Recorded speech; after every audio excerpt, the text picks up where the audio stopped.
Hey, I'm Alex Radical from Board Game Co., and these are the games being added to and leaving my collection for March of 2026. If you've been watching the past few videos, then you already know, and maybe this will be the last, announcement of this, because at this point it's just becoming the thing. But effectively, if you watched the series last year, I made a slight change to the series from there, where instead of having a separate video for the games being added and a separate video for the games leaving, I combined them into a single video, this video here. There's a few reasons for that. One of them is the fact that I now have a one-in, one-out policy, trying to keep to a collection size of 200 games, which means that adding things comes along with what that thing had to replace, making for a lot more difficult decisions all around the board. But although it also makes me wonder, because now I'm realizing the end of year purge, technically I guess the end of year purge would just free up space, but maybe I don't do an end of year purge anymore. Maybe I'm just significantly more stringent with my collection as the months go by. We shall see. Let's worry about that another day. Let's worry about this today. Before we dive into the video, and it's going to be the games being added and leaving, as well as the games passing through. The games that I reviewed, I covered, I played, all of that, but I didn't feel the need to ever add to the collection. They are just visiting and then moving onwards. Before I dive into it, reminder this channel is sponsored by Allplay. If you go to allplay.com, you can find things from board game bags, board game playmats, board game tables. This here is an Allplay table. Board game shelves. Those are Allplay shelves. Board games from Allplay as well as their partner publishers. You can check out all of that and more at allplay.com. With that said, let's go ahead and dive into it. We're going to start off with the games being added. As usual, there are several asterisks and notes and ways I justify different things, but let's go ahead and show you the 5 games being added. We have Torchlit. We have Scout, we have Jibber, Jabble, we have Mayor of Chicago, and yes, we have Harmonies. And if you're like, I thought you got rid of Harmonies, I did, I changed my mind. So, let's go ahead and dive into these games. These are the 5 games being added with, let's talk about the reasons why, but we'll do all of these one at a time. But we're doing a one-in, one-out policy, so let's go ahead and start with Mayor of Chicago as our first one to talk about. I don't know if my review for this has gone up yet, but maybe I solo Sunday. I don't remember what I did for this. I think I did a solo Sunday of this and Freigard. But I really enjoy Mayor of Chicago, really enjoying the puzzle of this one. And for this one, the game I'm choosing to get rid of, or games technically, but they count as one, is Smitten. Mayor of Chicago is a solo puzzle game of trying to place cards down into a grid, being mindful of multiple things. Smitten has that kind of solo friendly-esque. Is this 2-player friendly? I mean, it's a solo game. You could play it 1 or 2 players. I haven't played the 2-player mode. I've just played it 1. I've played this 1 and 2 players. I enjoy Smitten. It's a fun, charming system. But for context, this was not on my games to get rid of list. This was on my I need to find something else because I didn't have the numbers. So I looked around and eventually I decided on getting rid of Smitten and Smitten 2. Mayor of Chicago is, in my opinion, a much more satisfying solo game. And again, 1 in, 1 out. So that's going to be pick number 1. Pick number 2 is, let's see what we want to do over here. Let's do, I don't have a good option. Let's do Harmonies. Okay, we're going to do Harmonies. Let's talk about this one. This was in my collection purge trying to get down to 200 games. There were a lot of people that said, you got rid of Harmonies, and I did. I did get rid of Harmonies. But then, when it was on the shelf of games that were leaving, the shelf that of games I have to go ahead and sell, get rid of, trade, all of that. But Harmonies over here, I definitely had too many second thoughts on this one, and I was like, you know what? When I think of the various games I'm adding, games like Whistwood right now, that's a great game, adding to the collection. When I think of that, what's the other one? There's another tile laying game. Ghost Galore. Oh my gosh. Ghost Galore should be added to the collection, but I guess that's going to go on next month's video. I took it off the shelf to play, and then it wasn't on the right shelf.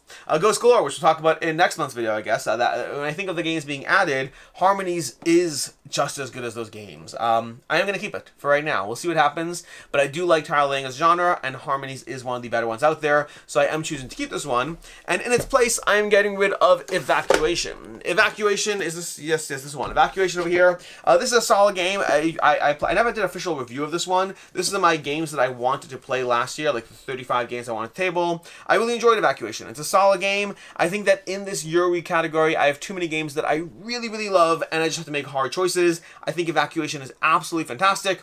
I just have better Euros. Things like Darwin's Journey, Pirates of Maracaibo, those are Shackleton based. Those are some of those games that have really knocked it out of the park for me, and Evacuation is a solid game. I'm not sure if I'd give it a 4 or a 4.5, but it'd be one of those ratings, and this is a category where I'm holding on to and keeping the 5 out of 5s. Those are the ones that I'm most likely to see table time at game night. So Evacuation is going away, Harmonies is sticking around. Then from there, let's go to, what do we want to do next? I'll save this one for last because that gets a caveat. Let's do Jibber Jabble. Jibber Jabble over here, Evacuation goes over, what piles am I doing? Evacuation goes over here. Jibber Jabble. Jibber Jabble is a new one from Allplay. This is a, it's kind of like Just One, and I debated getting rid of Just One for this because they are very similar, but ultimately I think that I do enjoy what Just One is doing enough that I want Jibber Jabble and I want Just One. But this is a party game of trying to work together to give your one person who doesn't know the word, but you're doing so with a bunch of clues, just done differently than Just One. Just One is kind of we blindly all reveal at once and eliminate doubles, and Jibber Jabble is we spell the clues together as we go. I really enjoyed this one. The one I'm getting rid of in place of it is Agent Avenue. Agent Avenue is fantastic. The main critique I have against this one is I've played it a lot this month. I really dove into Agent Avenue. Like, until now I played Agent Avenue here and there, and I really enjoyed it. I played this a lot this month, and it kind of made me feel like I'd seen the game, and I'd seen the game play out. Because of the fact that you're kind of playing these mind games of, like, you know, play face up, face down. If you play this game 10, 15 times in a single month, you will get to a point where you're like, okay, I've done that puzzle. This is the kind of game that I think holds up best to infrequent plays. As soon as I gave it frequent plays, I felt like I had seen everything the game was doing. So I'm getting rid of Agent Avenue, and I'm keeping Jibber Jabble.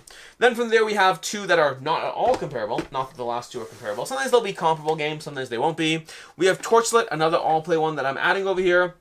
Torchlit is, and again, I tried debating getting rid of other games instead, but Torchlit, I'm having a lot of fun with this trick taker so far. I debated getting rid of Ghosts of Christmas because it's not a game that I pull out as often as I'd like, but then I was like looking over Ghosts of Christmas again and thinking of the way the game works, where you're playing tricks simultaneously and then resolving it as you go, and the order of resolution can totally change things.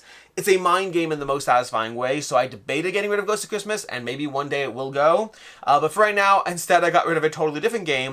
I'm getting rid of Viticulture. Actually, I'm realizing this is a great month for Allplay and a bad month for Stonemaier. That's unintentional, just worked out that way. But Viticulture over here is a solid game, great game. When I played through the new Bordeaux expansion, I realized that Viticulture is a game that I feel I've played out the system enough. It's similar to the reason I'm getting rid of Evacuation and whatnot, where I only want to play the most satisfying of the most satisfying Euro games. Viticulture does fall into that category to an extent, but over the years I've played this enough times. I've played Viticulture, I've played Tuscany, I've played through the Viticulture World, I've played Viticulture Bordeaux. I've played this game in so many different forms and formats that I've really enjoyed what it has to offer, but I do feel it's starting to feel a bit stagnant when I compare it, like, to me, again, this wasn't really Torchlit versus Viticulture, those are different categories. This to me was more that throughout the month, I already realized Viticulture was on my short list of games that would eventually leave, just because when I think of where I'd rather give a game night to, I would rather give it to a bunch of other Euros that I haven't played out quite as much as I have Viticulture.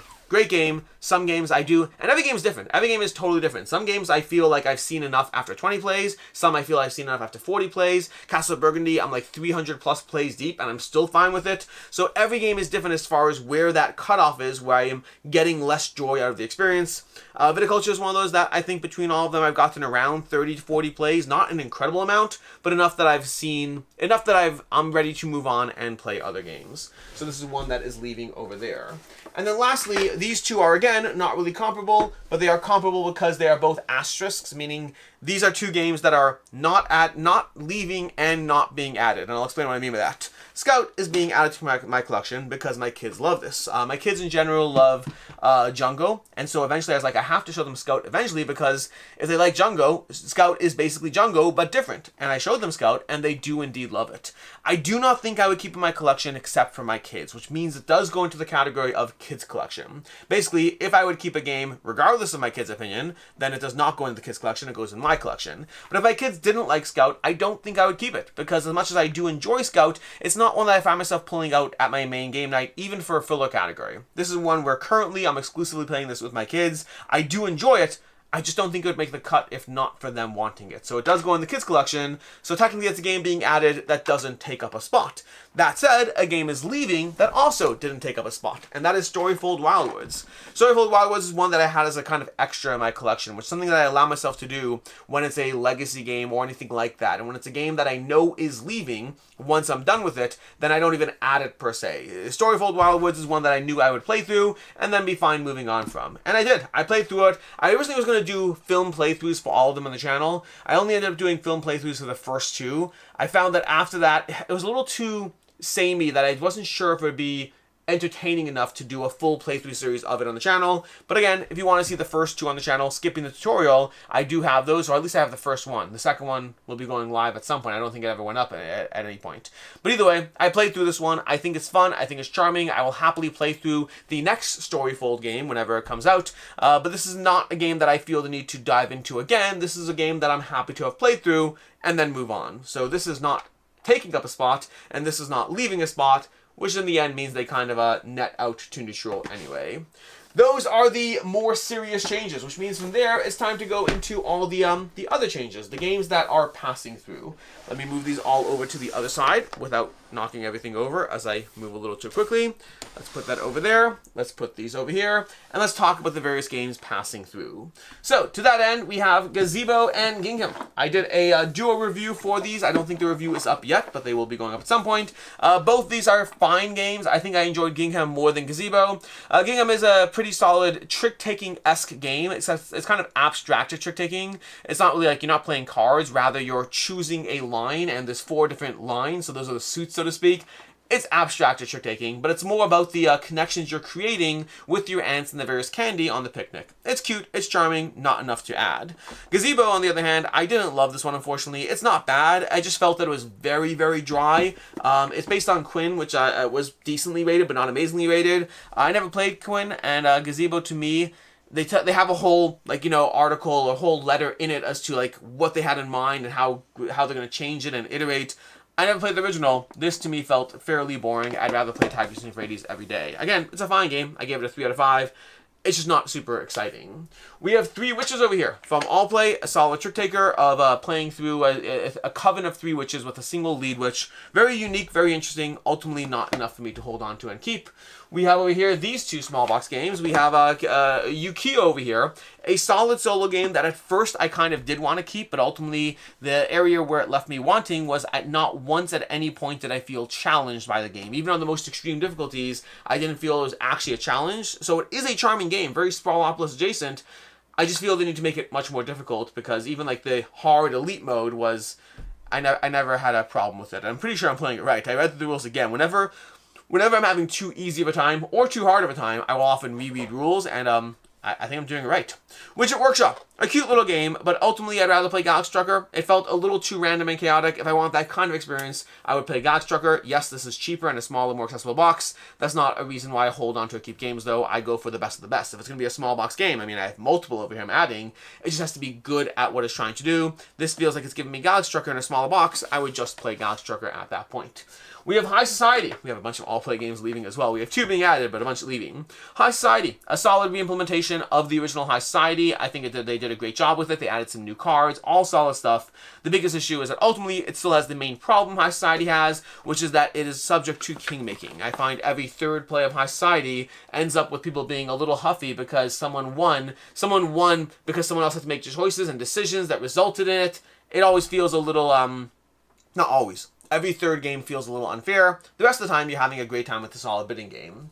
Bacon. Bacon is a cute game of running a diner. You're running a diner. You're basically playing a hand-shredding game where you're trying to play these various suits to try to create. You have sets. You have a kind of diner, which is diner is like your poker hand order. But then there's rules as to the special sets you can play or trying to eclipse someone's set. Then there's wild cards. Overall, the bacon in the game is wild. There is a decent tension as to when to use your bacon that I thoroughly enjoyed. I thought this was a very fun, solid trick-taking game. But again, the problem is trick-taking games have to wow me. There has to be something really unique about it. I felt bacon was very well done, but not unique. It didn't have a hook that pulled me in. It was just a good trick-taking game. Like, I'd happily play it any time. There was tough decisions to make, specifically around when to use your X and when not to. We have cats knocking things off ledges. I actually have not had a cat appearance in this video yet. We have cats knocking things off ledges from the Op. It's a cute game, but ultimately it's a dexterity game that felt a little... It felt like the theme was the only thing selling it. I don't mind the game, it just wasn't enough of a sale outside of the theme. We have, over here, we have 365 Adventures, The Dungeon. A very boring daily game. Like, I played this for like 2 full months of it, so I've played through the entire January and February of this, but then I kind of stopped after that. I stopped a little bit into March because I was like, you know what, it's just not super exciting to kind of just roll the dice every single day and then just see how things play out. So, and maybe it gets more interesting because as you go through it each month as mechanics, mechanics. I've read through the first 2 or 3 months worth of mechanics, even past what I played, just to see if I'm missing anything. I didn't bother reading through absolutely everything. It's a cute game, but it feels more like it's an activity that's trying to give you an activity as opposed to a game that's worthy of being a daily activity. Meaning, effectively, it feels like someone said, hey, we want a game that you have to play every single day, and that's the hook. And they did that, but they didn't do something that felt like it needed to be played every single day. They felt like they needed to play something every day, and then made a game to hit that need. Effectively, they created the need and fulfilled it, instead of creating the thing that then fulfills a need, if that makes sense. We have Off With Their Heads. I liked this one a lot at first. The more I played it, the more I felt that I kind of saw everything I felt I could see from the game after a handful of plays. Like, it's a fun game. I really like Off With Their Heads. Very solid trick-taking game. I just don't think that, like, my first play, loved it. Second play, liked it a lot. Third play, liked it a lot. Fourth play, started to feel like especially because of the 3 different areas, after like the third play where I really felt like because I have made sure to kind of get all the main types of scoring in this game, from trying to collect all the various key characters, from trying to get the full bottom or the full top or the full middle. Like, I've done the full middle, very satisfying. I've played it out. After like 4 or 5 plays, I just feel like I've seen the main strategy this game has to offer, and I still think it's a very fun and very solid game, but it's one of those things that has decreasing rate of return, for me at least. We have Freigard. I mentioned May of Chicago and Freigard. Freigard is a charming solo game. I like this game, and this is one of those games that, like many of these games, are games that I would want to add to my collection.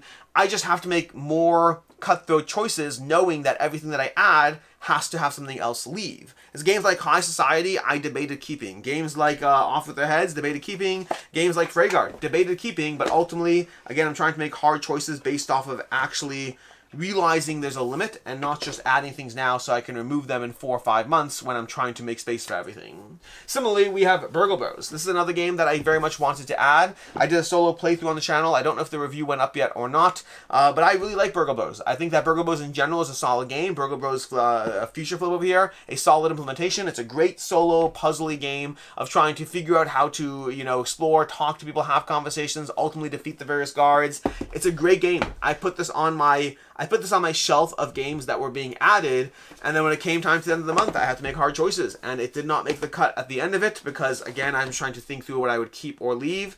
As much as I like it, I don't know how often it would hit the table. So it's a great game. This is just about hard decisions having to be made at all points. We have Hummingbirds, a fun, charming, one-trick pony of a game of trying to guess the timers as you go. I think it's cute. I just don't think it's necessarily a game that I have to hold on to. Spokes is another one that I debated holding on to because it's a fun, interesting racing game of trying to create connections, and each connection that you create helps your opponents create better connections. So it's all about trying to find the types of long chains you can make that don't result in your opponents having access to the same thing. A charming system, overall very fun, but again, I can't hold on to everything. Stockpile. This is an older game that is, oh my gosh, this is interesting.